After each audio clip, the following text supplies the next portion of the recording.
Violence అంటే meaning తెలియక మీ అందరితో ఫ్యాషన్ అయిపోయింది. చూపిస్తా, అర్థం, భావం, అవసరం అన్ని చూపిస్తా.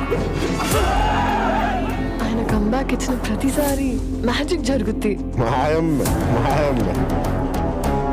మా బాస్ పక్కన ఉంటే చుట్టుపక్కల ఏ డేంజర్ ఉండదు. రెడ్డి గారు ఈ బిల్డప్లే కొంచెం ప్రాస కోసం ప్రాణమే తెచ్చుకోకండి. చూస్తున్నారుగా తెలుగు భాషలో నాకు నచ్చని ఒకే ఒక పదం డాన్స్. డాన్స్ తెలుగు పదం కాదు, ఇంగ్లీష్ పదం. ఇది ఇప్పుడు భాష. సంతోషంగా ఉండడం అంటే మన జీవితాన్ని మనం లైక్ చేయడం, మన జీవితానికి ఎవడెవడో లైకులు కొట్టడం కాదు. భగత్ సింగ్, ఉస్తాద్ భగత్ సింగ్ ఇచ్చి పడేసే గోత్రం, ఎరగదీసే నక్షత్రం. ఈ దేశపు మగవాడు బొట్టు పెడితే ఎలా ఉంటుందో చూస్తావా? చూస్తావా? Sorry performance బద్దలైపోద్ది.